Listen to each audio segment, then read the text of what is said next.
O Brasil começou a constituir uma política regional no final dos anos 50, começo dos anos 60, tá? E diga-se de passagem que foi não o primeiro, mas um dos primeiros países do mundo a ter uma política regional explícita.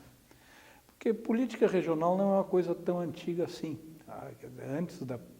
Antes da Segunda Guerra Mundial não existiam políticas regionais, existiam algumas iniciativas pioneiras de programas de desenvolvimento para algumas regiões específicas.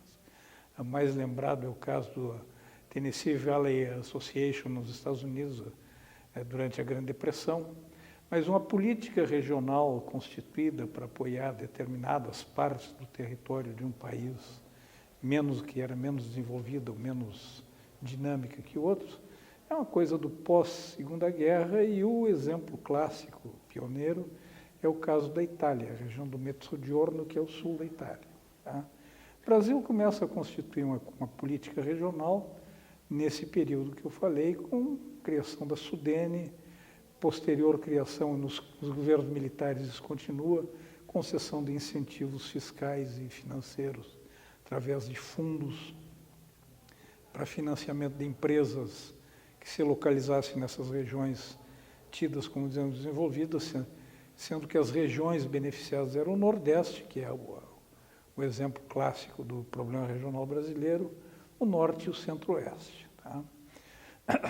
Bom, essa política foi voltada para macro-regiões, Norte, Nordeste, Centro-Oeste, sem fazer distinções internas nessas macro-regiões, baseadas em incentivos fiscais e financeiros para localização de empresas nessas áreas. Ela foi, de certa maneira, consagrada pela Constituição de 88, que criou fundos constitucionais para a região Norte, Nordeste e Centro-Oeste. Tá? Só que no mesmo momento que a Constituição consagrava esse modelo já vinha em outros países recebendo críticas pelos resultados inadequados que vinha alcançando. Tá? Então, em muitos casos, essas empresas viravam enclaves e não dinamizavam a região como um todo.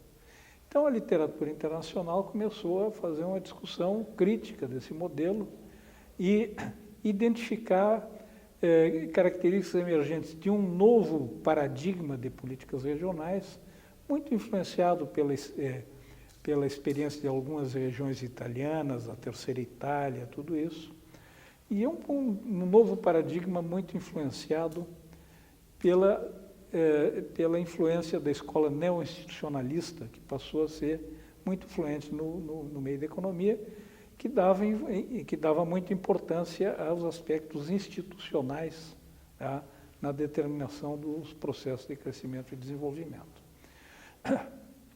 Bom, na década de 90, principalmente com o governo Collor, houve um certo desmonte do aparato da política regional brasileira. O Ministério do Interior, que era o que articulava todo esse processo, fechou. Superintendências como a Sudesul e a Sudeco do Centro-Oeste foram fechadas.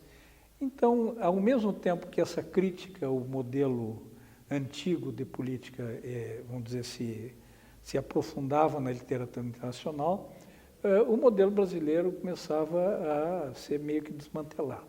Os tipos de problema regional e a sua abrangência extrapolaram o Norte, o Nordeste e o Centro-Oeste.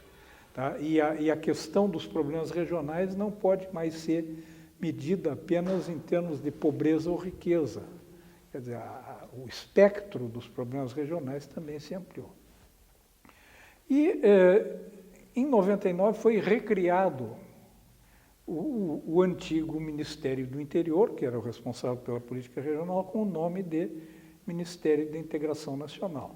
E o Ministério da Integração Nacional vem tentando renovar a nossa política, adequando-a ao novo paradigma. Isso envolve torná-la uma política nacional no sentido de abranger outros territórios que não apenas Norte, Nordeste e Centro-Oeste, criar instrumentos de financiamento adequados a esse novo modelo, que posso financiar não apenas empresas, mas também infraestrutura, e financiar ações fora do Norte, Nordeste e Centro-Oeste, que já têm instrumentos financeiros próprios, tá? Embora não adequados à nova modelagem, tá? E criar um modelo de governança da política em que a comunidade das regiões tenha um papel mais significativo, que não seja uma política de cima para baixo, gerida apenas pelo poder público. Tá? E isso alguns aspectos dessa renovação não se conseguiu até hoje consolidar. Por exemplo, o Ministério tem o projeto de criação de um Fundo Nacional de Desenvolvimento Regional, que nunca se concretizou. Tá? Ações fora do Norte, Nordeste e Centro-Oeste, houve os programas de mesorregiões, que não se consolidaram porque dependiam de financiamento orçamentário, que era cortado e não tinham recursos adequados. Tá? A diferenciação entre regiões dentro do Norte, Nordeste e Centro-Oeste também nunca se concretizou. Tá? Nos governos mais recentes, se confunde o sucesso de programas sociais que têm um grande efeito em regiões pobres, como é o Bolsa Família e outros, com o que se precisa em termos de desenvolvimento regional. São programas assistenciais importantes, necessários, mas desenvolvimento regional é outra coisa. Desenvolvimento regional é criar condições para que a região gere oportunidades de inserção produtiva das pessoas, de maneira que elas não mais precisem desse tipo de programas, né?